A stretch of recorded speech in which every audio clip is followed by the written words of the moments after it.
Yesu nashimwe bakozi b'Imana bene data. Imana iduhana umugisha mu izina ry'umwami wacu Yesu Kristo kubw'umunsi mwiza udasanzwe.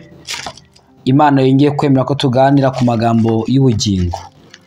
Ku muntu uraza kubana natwe, reka nkurarikire ko cyangwa se nkubwire ko turaza kugira ibihe byiza mu izina ry'umwami wacu Yesu Kristo umunyanazareti.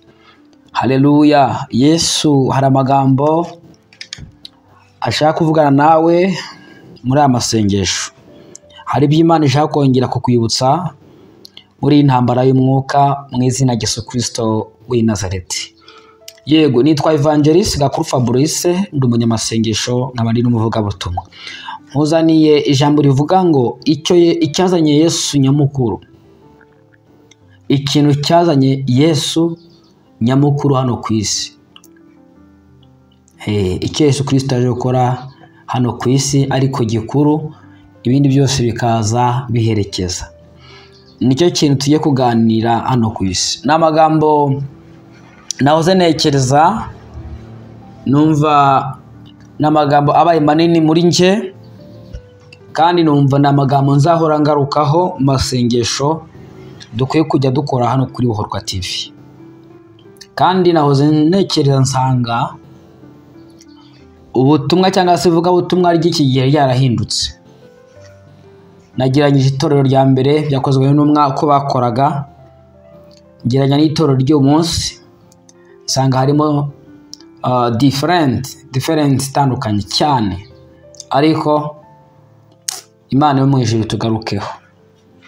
Yego, reka dusenga Imana tuyisaba kubana natwe muri iri sengesho mu izina rya Yesu. Uwiteka Mana nkuru, ndakuramya ndaguhimbaza kubwa Yesu Kristo umwami wacu.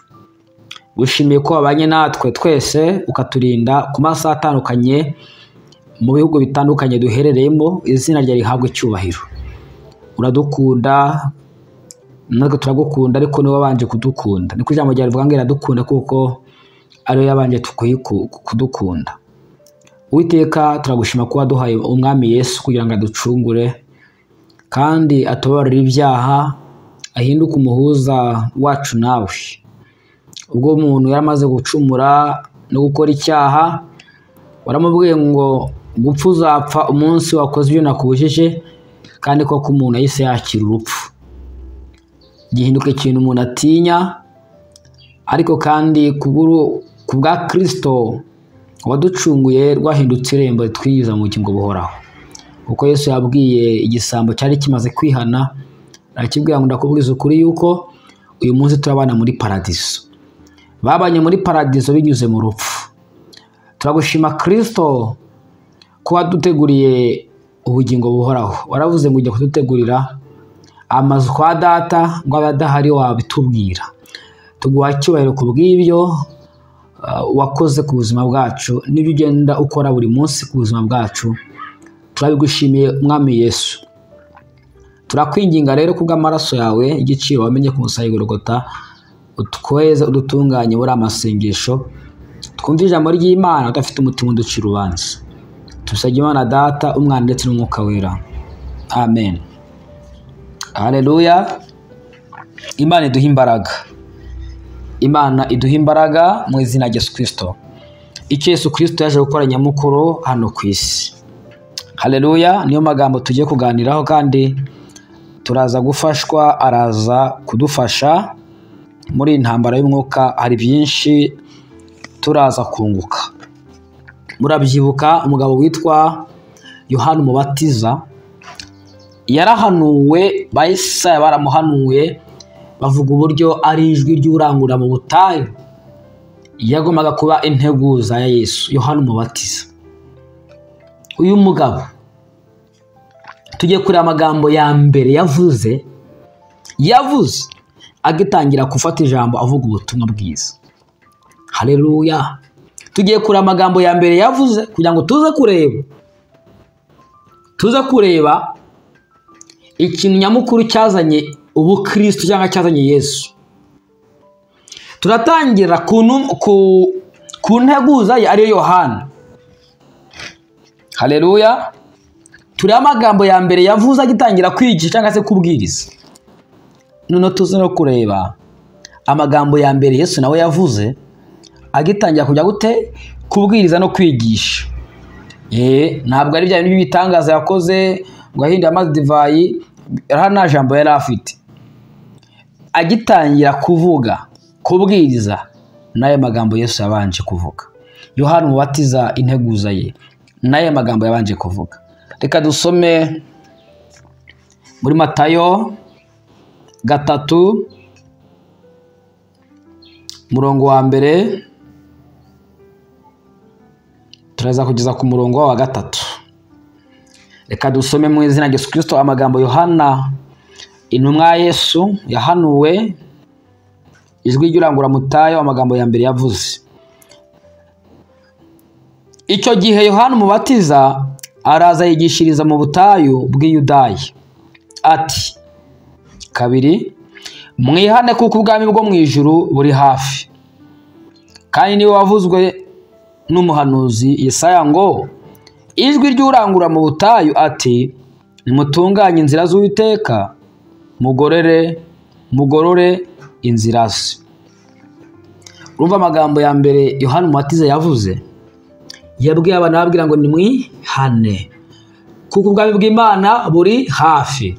Mu yandi magambo, ubwami bw'Imana, abavuga butumwa, abapastors, apostles, abapadiri, abihaye Imana, ababikira, umuntu wese uri muri evangelization wese, ijambo akwiye kubanza kuvuga ibindi bigaherekeza no kubwira abantu kwihana ibyaha. Ngaya magambo Yesu, ngaya magambo intumwa tase Yohana Umubatiza yabanje kuvuga mbere yo kavuga ikintu icyo ari cyo cyose. Yabwiye abantu avuga ngo nimwihane kubera ko ubwami bw'Imana buri hafi, imperuka iri hafi, nimwihane. Amagambo Yesu nawe yabanje kuvuga, abantu bagabo babiri, navuga ko ari abagabo bakomeye muri Bibiliya. Amagambo Yesu yabanje kuvuga ari muri Matayo we nabwo ni 4, turahera kuri 12 tugeze kuri 17 kugira ngo ayo magambo tuze kuyumva neza. Tayito iravuga ngo Yesu yigishiriza i Kaperinawumu. Nibwo bwa mbere yaratangiye kwigisha. Matayo 4:12. Yesu yumvishe ko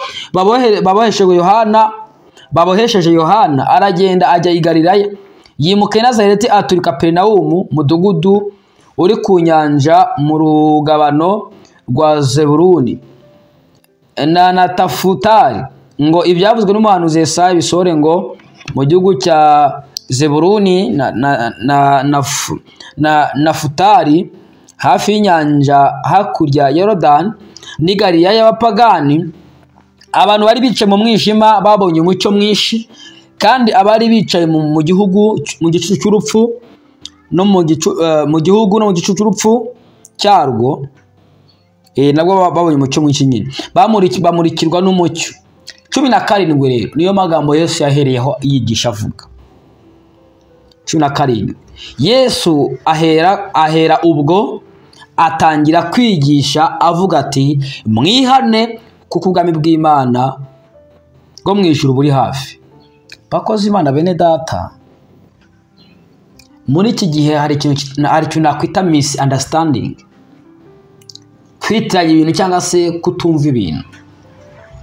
Mu by'ukuri Yesu ntabwo yaje gukiza indwara. I tell you the truth. Yesu ntabwo yaje kujya gukiza indwara. Ntabwo yaje gukiza abakene ngo bagira amafaranga bagira ubutunzi. Yesu ntabwo yaje gutanga visa card kujya muri Amerika, muri Israel, muri Canada, mu Burigi. Yesu ntabwo yaje kuzura abantu bapfuye. Yesu ntabwo ari ibyo ngibyo byamuzanye. Si ibyo byazanye ubwami bw'Imana. Icyakora ibyo byose ndimo ndavuga ni ingaruka z'agakiza, n'imigisha y'abantu bamaze kumwakira no kumwemera, ariko si cyo kintu cyamuzanye. Dore cyamuzanye ngiki, ni ukubwira abantu ngo nimwihane ibyaha kuko ubwami bw'Imana buri hafi. To fear to commit sin. To commit sins. Gukora ibyaha. Ni ukugirwa gutinya gukora iki? Gukora ibyaha. Ngibyo ibintu byazanye Yesu. Ese urumva bidatangaje? Amagambo ari muri Matayo 3:1-2, Yohana Umubatiza agitangira kuvuga ubutumwa, just imagine, ahita avuga ngo ni mwihane kuko ubwami bw'Imana buri hafi. Yesu kuri Matayo 4:17 agitangira kuvuga ubutumwa, nawe aravuga ngo ni mwihane kuko ubwami bw'Imana buri hafi. Biratangaje. Ngubu ubutumwa abantu bakwiye kujya kubwiriza. Ngibi n'abakristo bakwiye kubwiriza. Ngibi bintu abavuga butumwa tugoye kubwiriza. Ngibi bintu tukwiye kubwira abantu, no kwihana ibyaha, no gutinya gukora ibyaha, no kubabwira ngo hari urubanza, hari urubanza, hari urubanza, hari urubanza, hari urubanza. Muri iryo riravuga ngo komeza uyarunde, uyarundarunde, numara kuva mu mwuka hazaba urubanza, uzasanga waracumujwe n'akamanyu k'umutima gusa. Yo, uzasanga waracumujwe n'akamanyu k'umutima gusa. Komeza uyarunde, uyarundarunde, numara kuva mu mwuka hazaba urubanza, uzasanga waracumujwe n'akamanyu k'umutima gusa. No kubwira abantu ngo nyuma y'urupfu hari urubanza.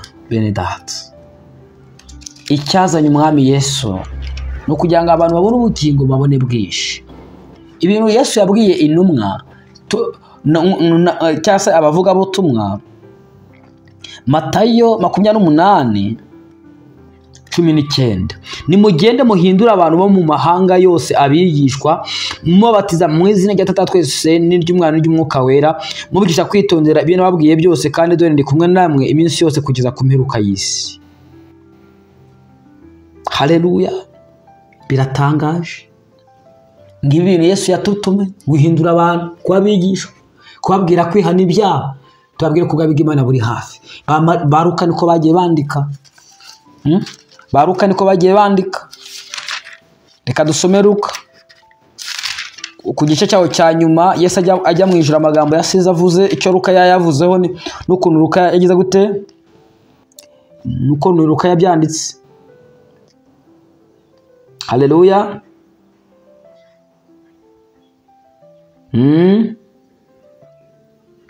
Bagiye bandika amagambo akomeye cyane kuri ibi bintu. Bagiye bavuga amagambo akomeye cyane ati nimugende mubwiriza abantu ubutumwa bwiza, mubigisha kwitondera ibyo nasize mbabwiye byose. Matayo uzasome impapuro rwa nyuma Yesu ajya kujya mu ijuru, amagambo yagiye agenda avuga, abwira intumwa, abwira abigishwa, uzasanga ari amagambo ababwira ngo ni mwihane, mujya mubwira abantu ngo bihane bahinduke. Iyo magambo Yesu yasize abwiye itorero. Twabibonye muri Matayo 3 no muri Matayo 4, amagambo abari abagabo babiri bombi bavuze, Yohana ndetse na Yesu, no kubwira abantu ngo nibihane ibyaha. Iryo jwi n'umunsi yacyasakuza mu matwi yacu ritubwira ngo nitwihane ibyaha kuko ubwami bw'Imana buri hafi. Isi izashira, iyi si izashira, Yesu nuwanjye. Haleluya. Iyi si izashira, iyi si izashira. Ibyuma dukoresha, ibikoresho dukoresha, imodoka tugura, indege zirasaza, n'abantu turasaza, n'amatungo arasaza agapfa. N'isi izapfa, n'isi izashiraho, izarangira, ipfishireho.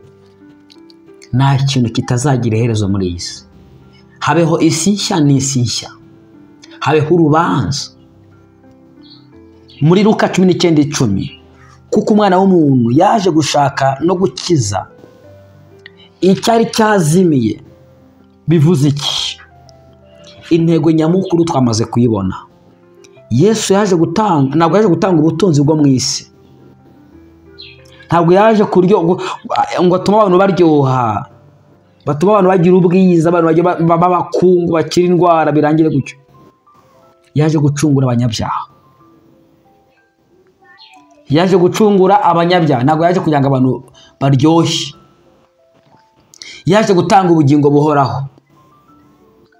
Iyo dusomye muri Matayo hano ku murongo wa 21, ubuhanuzi buravuga ngo azabyara umuhungu, uzamwite Yesu, kuko niwe uzakiza abantu be ibyaha byabo.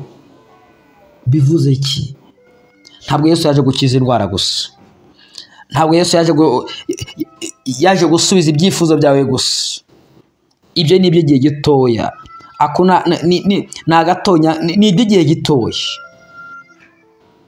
Ahubwo ikintu cyamuzanye ni ikintu cyitwa icyaha, no guhandoringa icyaha, ni icyaha no gutsinda urupfu rw'iteka.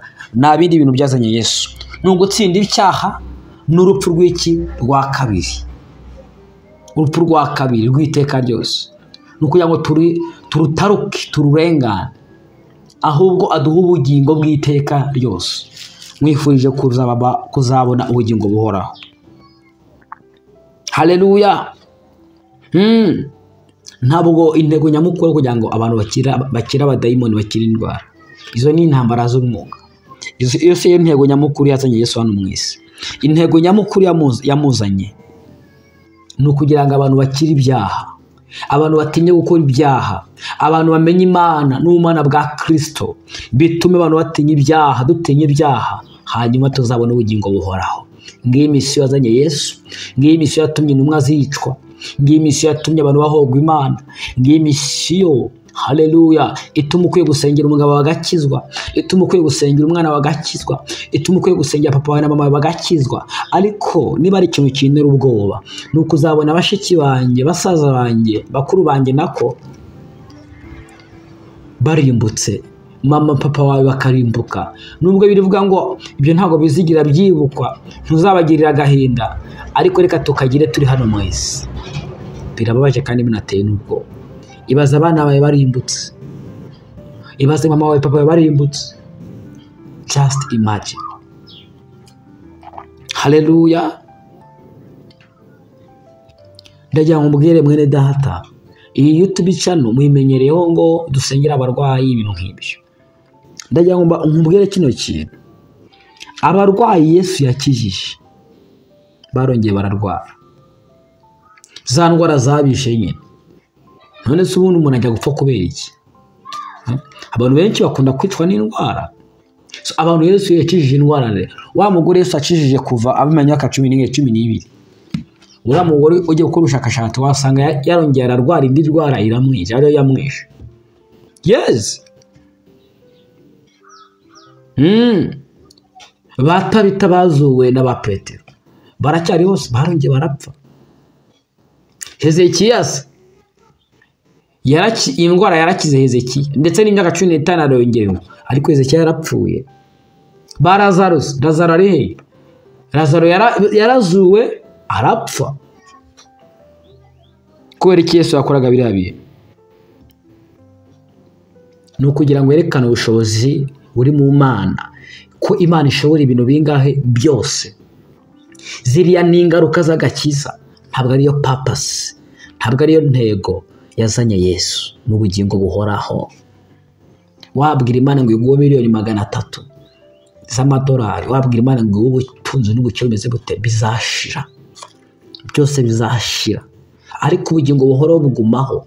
Ubugingo Yesu atanga buhoraho bugumaho. Niyo upfuye burakomeza. Mureke. Haleluya. Mureke. Yesu yavuze amagambo akomeye ngo twibukire ubutunzi bwacu mu ijuru. No kuvuga ngo fasha abakene, sura abantu bari muri gereza, gira gute, ishyikira umurimo w'Imana ubutumwa bugere ku bantu benshi.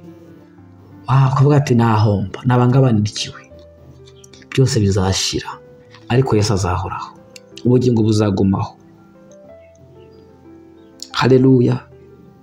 Yesu se afashaga abakene, siyagaburaga abantu se ku musozi ngo yahagije abantu 5,000. Sirasi ko yaririmbye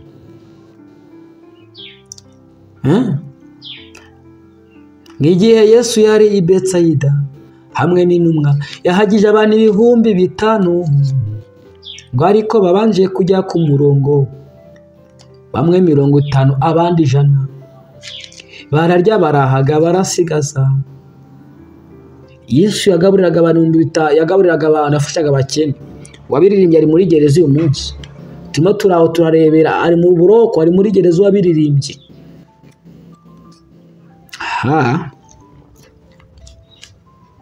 Yesu yafashaga abakene, yagaburiraga abantu ariko barongeye barasonza. Niko nashaka kuvuga. Abantu 5,000 Yesu yagaburiye bakamushima ati twariye twahaze, barongeye bajya gute? Barongeye barasonza. Kuko ubutunzi ntabwo buhoraho. Umuntu ararya agahaga ejo agasonza, amaboko akorera inda yapfa akayipfumbata. Turakora tukagira dute, tugashaka imibereho, tugahangayika ngo abana bige iririri, ariko byose ni sufuri, nothing, ni ubusa. Niko umubwiriza avuga ati ni ubusa gusa, ni ubusa, ni nko kwiruka inyuma y'iki y'umuyaga. Tunubwenge nabwo nta kamaro, nabwo ni ubusa. Ni uri umuhanga se umunyabwenge hano mu isi bimaze iki? Uzahoraho se? Haleluya. Iyo butumwa bwanjye Yesu yaje gucungura abantu mu byaha nta kindi cyamuzanye. Yohana 3:37. Kuko Imana yakunze abari mu isi byatumye itanga umwana wayo w'ikinege kugira ngo umuntu umwizera Yesu Kristo atarimbuka ahubwo ahabwe ubugingo buhoraho. That is the mission. Haleluya. Ngiriya mission yazanye Yesu Kristo hano mu isi kugira ngo abantu bamwizera gusa bahabwe ubugingo buhoraho. Atari ugukira indwara gusa, atari ukubona umugisha gusa, kugira ngo abantu ibyo ngibyo ni ingaruka zo gukira ibyaha, ni ingaruka z'agakiza, n'ubuntu bw'Imana. Niba ukira n'indwara nimba ibyo byose bikubaho utaramenya Imana, utarakira Kristo, udatinya icyaha, means nothing. Nta kintu ibyo ngibyo bimaze. Imana idufashe cyane, Imana itubarira ibyaha. Tinya icyaha, gira ubwoba bwo kurimbuka bw'urupfu rwa kabiri. Uzapfa, umunsi muzapfa, sinzi ikintu kizakwisha ariko uzapfa. Nanjye nzapfa, ariko se nyuma y'urupfu nitwe kwatinya. Bibiliya ivuga ngo umuntu wizera Yesu Kristo ntabwo azapfa, azahoraho, abikira ubwami. Umuntu ugira urukundo, ukunda mugenzi we, umuntu ufasha abababaye, umuntu usenga wubaha Imana, wihana akemera ko ari umunyamafuta, ari umunyamakosa. Haleluya. Mu butumwa bwiza bwa Yohana 10:10 ngo nakeke cyazanye umujura ariwe Satani, ngo ni ukwica no kurimbura. Ngo ariko Yesu yaje kugira ngo abantu babone ubugingo ndetse abone bwinshi. Urumva ibintu byagiye bizana Yesu. Mbega ikintu cyazanye Yesu nyamukuru ni ubugingo buhora, no kugira ngo abantu batsinde icyaha n'urupfu rwa kangahe rwa kabiri bashe kubona ubugingo buhora. Nta kindi kintu cyazanye Yesu nicyo ngicyo. Nicyo kintu nyamukuru cyazanye Yesu, ni ugutsinda Satani n'urupfu. Wariko rwa mbere rwa Yohana 3:8. Mu cyatumye Yesu Kristo yerekanwa no kumaraho imirimo yandi ya Satani. Gukora icyaha n'uwande ni wa Satani. Ngo ariko icyo cyatumye Yesu Kristo yerekanwa no kumaraho iyo mirimo y'ibyaha yo gutuma abantu bakora ibyaha bakitwa ba Satani. Nibyo bintu byazanye Yesu Kristo umwami wacu. Haleluya. Ibyo bintu bindi, indwara, karande, ubukene, ibibyimba, kunyunyuka, ubuhumyi, kuzura abapfuye n'ibindi yakoze, yari kugira ngo yerekane ubushobozi bw'ubwami bw'Imana. Ntabwo yari intego nyamukuru. Haleluya. Ntabwo Yesu yaje kugira ngo abantu badapfa, abantu batarwara, abantu tudakena, no, tudahura n'ibibazo n'intambara. Wapi? Yaravuze ngo ntabwo nazanye amahoro mu isi, ntabwo naje kuzana amahoro hehe mu isi. Wapi? ntabwo Yesu yaje gutanga amafaranga byonyine. Navuze ko izo ni ingaruka z'iki z'agakiza, ntabwo ariyo ntego nyamukuru. Haleluya. Yaje kuduha ubugingo buhoraho. Uri mu makimbirane, uri mu burwayi, uri mu bibazo bitandukanye by'imibereho, Yesu yaravuze ngo muzabona imibabaro mu isi. Si byose? Mu isi mugira agahinda, mu isi mugira umubabaro. Muri Yohana 3:33 uzahasome, reka tuhashaka tuhasome twumva amagambo Yesu yavuze. Erega niba Yesu yarahuye n'imibabaro, Yohana 3:3. Haleluya. Ibyo mbibabwiye kugira ngo mugire amahoro muri nge. Mu isi mugira umubabaro, ariko muhumure, nanesheje isi. Mu magambo Yesu yavuze, mugira amahoro muri ngewe. Mu isi mugira imibabaro, ariko muhumure, nanesheje isi. Ayo makimbirane, izo ntambara, ubwo burwayi, ibyo bigeragezo, ayo madeni, Yesu yavuze ngo arabizi ko mu isi uzahura nabyo, ariko gira amahoro muri we. Haleluya. Yesu yavuze ngo yanesheje isi, muhumure. Yego uyu munsi abantu bizera baracyarwara, baracyakena, bahura n'ibigeragezo bitandukanye, barapfusha bakanapfa, ariko ntabwo akwiye gucika intege, kuko Yesu Kristo agiye gute? Yanesheje isi. Yesu yaduhaye icyizere gikomeye, aravuga ngo niduhumure, yanesheje isi. Turacyafungwa tukajya muri gereza za mageragere, nta n'ikintu tugiye kumara, urebye nta n'ikintu tuzize gifite agaciro. Ni imibabaro yo mu isi nyine, ni imibabaro yo mu isi. Ariko Yesu avuze ngo niduhumure, yanesheje isi. Ba Yosefu bagiye muri gereza, barakubitwa, baragambanirwa, umubiri uhura n'ibibazo n'ingorane zitandukanye, ariko arahumura kuko Yesu Kristo agize gute? Yanesheje isi. Yesu ari kumwe natwe mu mahoro yacu. Haleluya. Yesu 3:2. Tuzanyura mu mazi, nazo tembana. Tuzanyura mu muriro, ntabwo tuzajya, ariko tuzawunyuramo tuzatwawunyuzemo. Ayo mazi tuzatwagezemo. Gereza tuzatwazinjiyemo, ariko ngo ntacyo bizadutwara. Indwara tuzatwazirwaye, amadeni tuzatwayinjiyemo, ukayishyura, ariko yageze gute? Wayatunze, yakumva yakuzengereje, watangiye no gukwepa ahantu wanyuraga, telefone ukayikuraho. Mu isi tugira imibabaro, ariko duhumure, Yesu yanesheje isi. Tubabwiza bwa Yohana 16:33, timugira amahoro muri nge. Mu isi mugira imibabaro, ariko nanesheje iki? Nanesheje isi. Imana idufashe cyane. Iherezo n'ubugingo buhoraho, icyo nicyo kirusha agaciro byose. Icyo nicyo kiruta gukira indwara, icyo nicyo kiruta kubona ubutunzi, kubona amafaranga, icyo nicyo kiruta kurya neza, ukambara neza, ugatura heza. Nuko mu iherezo hari ubugingo buhoraho. Ibyo nibyo bikwiriye umuntu ukurikira Buhorwa TV kubimenya.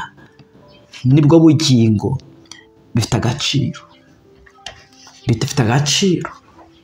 Hayuga abantu bapfa bapfira mu mwami. Ibyo nibyo bifite agaciro gakomeye cyane, gakomeye cyane. Haleluya. Gakomeye cyane. Hahirwa abantu bapfa bapfira mu mwami.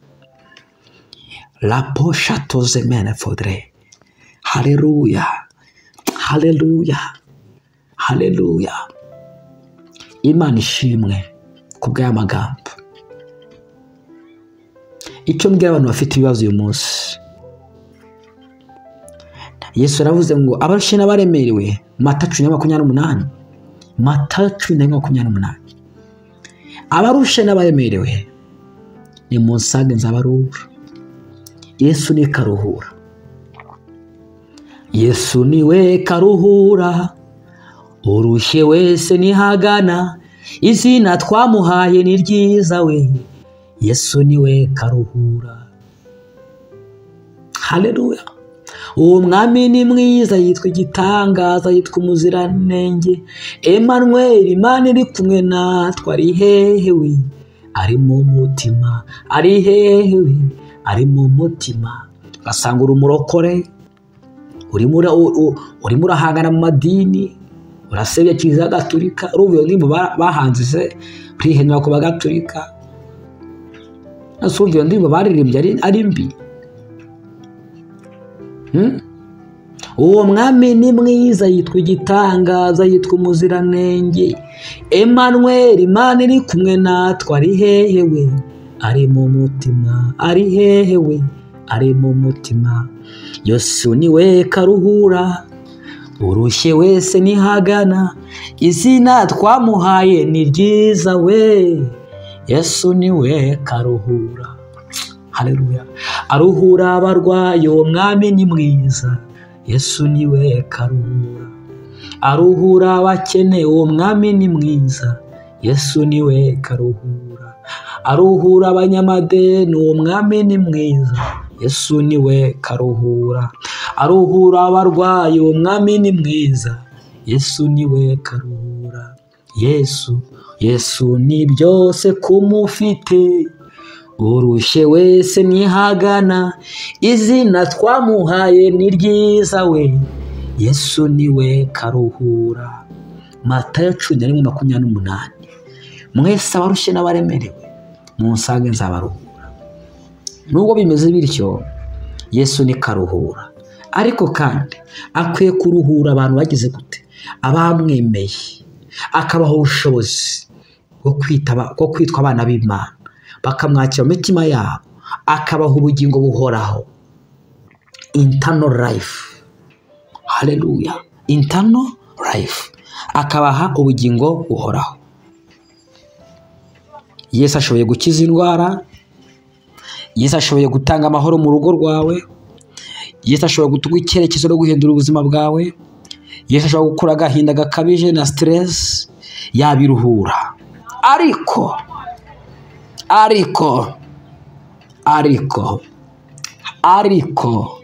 haleluya, mubanze mushake Kristo mu mitima yanyu, mubanze mushake ubwami bw'Imana. Ubwami bw'Imana ni iki? Ngo no gucyanuka kwayo, ibintu byose muzabyongereka. What does mean this word? To receive Jesus in you. Kwakira Yesu Kristo mu mutima wawe. Ubundi gucyanuka kw'Imana ni Yesu. Niba warakira Yesu Kristo wamene umukiza, iri jambo rikunda gusaba abantu benshi. Ngo mubaze mushaka ubwami bw'Imana gucyanuka, umuntu agasanze ubwami bw'Imana nzabushaka gute? Wakira Yesu Kristo, wamenye Yesu neza. Hallelujah. You have just already received the kingdom of God. Wamaze kwakira ubwami bw'Imana, n'ubundi byararangiye. Niba warakiriye Yesu Kristo mu mutima wawe, intekerezo zawe ukakira Yesu, ikisigaye nukongererwa ibyo byose. Wamaze kwakira ubwami bw'Imana, wamaze kwakira gucyanuka, gushaka gucyanuka kw'Imana ni Yesu. Ubwami bw'Imana ni Kristo. Haleluya. Gucyanuka kw'Imana ni Kristo. Niba yice mutima wawe, igisigaye nukongererwa imigisha no kurya imigisha iboneka mu gakiza. Uwabyawe n'Imana ngo ntakora ibyaha. Haleluya. Imana itubabarire. Nangaga abapasiteri bavuga ngo iyo umuntu akoze icyaha ngo abasubije Yesu ku musaraba. Iryo jambo nararyangaga, kandi numva iryo jambo iyo umuntu akoze icyaha abasubije Yesu ku musaraba. Ariko kuryanga navugaga ibaze ngo iyo umuntu asubije Yesu ngo abakoze icyaha, iyo umuntu akoze icyaha abasubije Yesu ku musaraba. Numva atari ibintu bibi. Numva atari ibintu mbese ubumukoze mu gisebe, mu nkovu. Mwami Yesu, imbaraga zo kunesha ibyaha Fabrice, imbaraga zo kuzinuka icyaha mu izina rya Yesu. Ibaze gukora mu gisebe cy'Umwami Yesu. Haleluya. Imana igiye gutsinda ibyaha n'ibisa nabyo mu izina rya Yesu. Haleluya. Haleluya. Hari igihe uzasenga Imana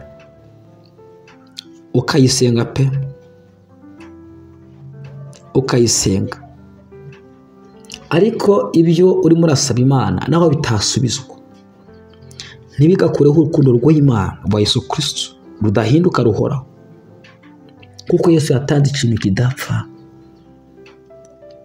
Yatanze ikintu kidapfa n'ubugingo buhoraho. Ubugingo buhoraho yamaze kuguha, uzizera ubwo ntibigatume witotomba ngo amazina yawe Imana yasibe igitabo cy'ubugingo. Haleluya. Imana idufashe cyane. Haleluya. Niba wizera Yesu umwami n'umukiza, we kumva ko uzamujyaho ugiye kumusaba kugira ngo agusubize ibyifuzo by'umubiri wawe, ahubwo mushaka gukiza, mushaka ahora kweza, mushaka ahora gutunganya, ganira nawe, gira ubusabane nawe, wumva icyo agushakaho. Haleluya. Apana ko urujye uteze amaboko imbere y'Imana, wampaye. Umugabo ufite umugore uhora amubwira ati zana mpampa, tugeraho tukagira imijinya, tarikize iyo mpampa n'umwana wawe ahora gusaba wamaye tugatariki ndashima sashima ryari. Ibaze uhora mu rugo rw'umuntu ugiye kumutura ibibazo buri munsi. Niyo mpamvu amasengesho twe gusenga amasengesho yo kujyana ubusabane n'Imana, atari ugusaba gusa, kuramya Imana, gushima Imana. Umunsi nzaba naguze sente piano, tuzajya dukora igitaramo cyo kuramya Imana, guhimbaza Imana. Haleluya. Yego n'ibibazo bya bizajya bigenderamo, ariko turifata n'umwanya wo kuramya Imana. Haleluya. Reka dusoze umwanzuro cyangwa se ngana ku musozo. Ntabwo Yesu Kristo, haleluya, yaje kugira ngo abantu baryoshye cyangwa se isi ibe paradizo. Oya, ahubwo yaje kugira ngo abantu babone ubugingo buhoraho ndetse babone bwinshi. Tubabwiza bwa Yohana 10:10. Haleluya. Ibindi byose ni inyungu z'agakiza, nibyo. Indwara uzayikira ariko uzongera urware, uzasenga wenda umuntu azuke ariko azongera apfe nk'uko byagiye bigaragara, sibyo? Uzasenga Imana ngo ibyo kurya ariko uzasonza. Ariko Yesu Kristo ikintu yaduhaye ubugingo buhoraho. Haleluya. Bwo ntabwo bigira gute bupfa. Iyo ni imbuto itabora, itazigera ibora iteka ryose. Zamura ikiganza cyawe cy'iburyo. Abaroma 8:10 cyangwa ni 19. Umuntu yatuza akanwa ko Yesu Kristo ari umwami, akizera mu mutima we ko Imana agize gute yamuzuye, uwo muntu azaba agize gute akijijwe. Haleluya. Umuntu niyatuza akanwa ko Yesu Kristo ari iki, ari umwami, akizera mu mutima we ko yamuzuye, uwo muntu azaba akijijwe. Reka tuwarebe tuwasome utajya ngo nayanjye. 19. Haleluya. Niwatuza akanwa kawe yuko Yesu ari umwami, ukizera mu mutima wawe ko yuko Imana yamuzuye, uzakizwa.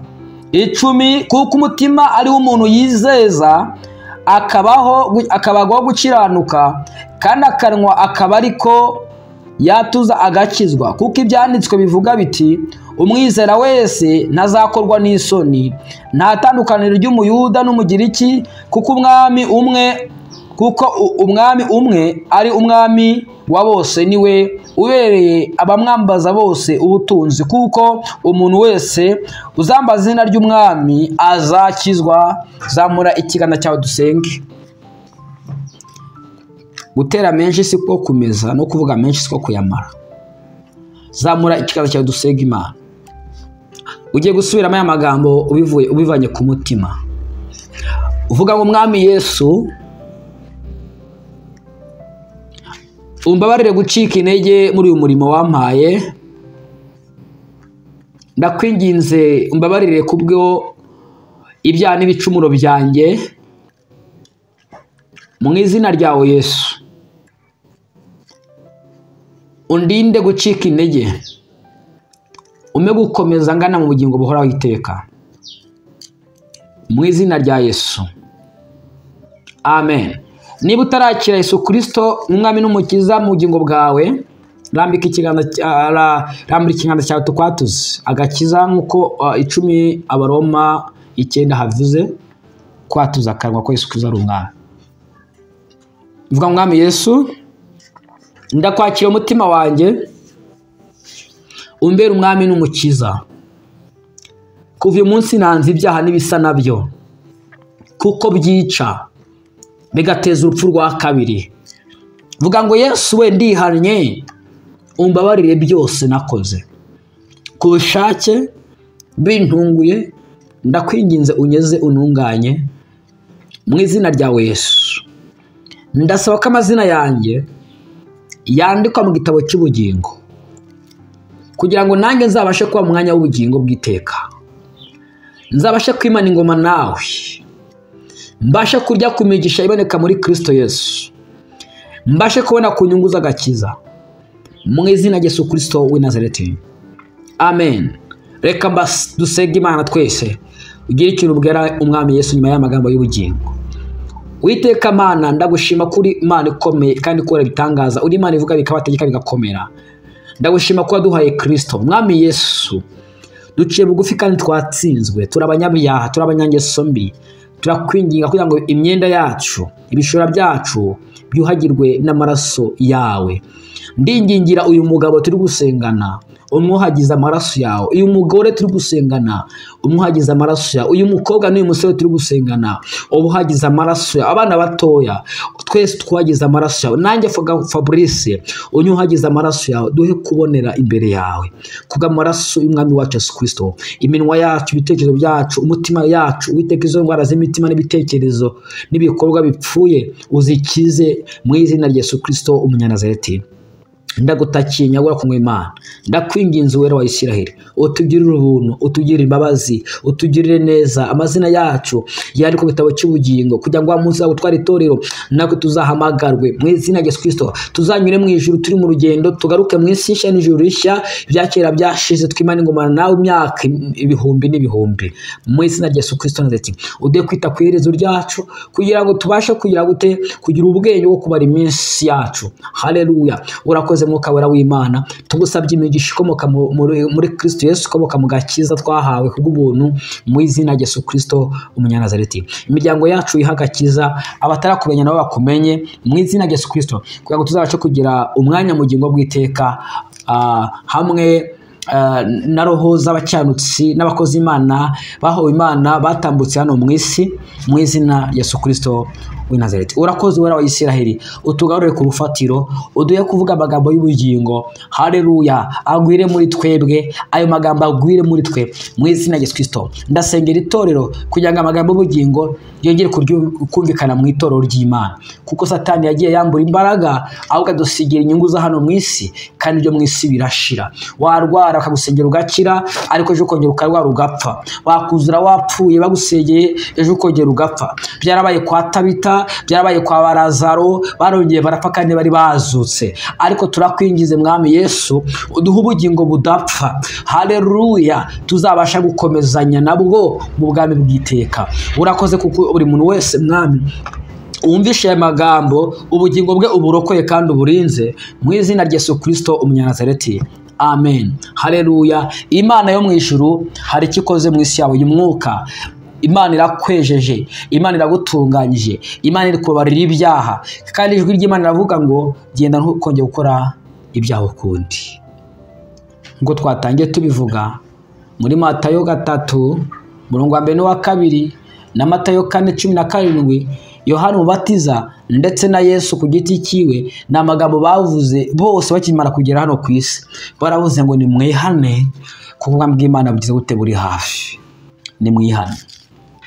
Ibyanditswe n'ubuhanuzi byarasohoye bigaragaza imperuka, ubwenge, inzangano, guhangana, abanzi b'umuntu bazaba mu rugo rwe. Ubuhanuzi bwose bwarasohoye. Igisigaye ni ukugaruka kwa Yesu Kristo.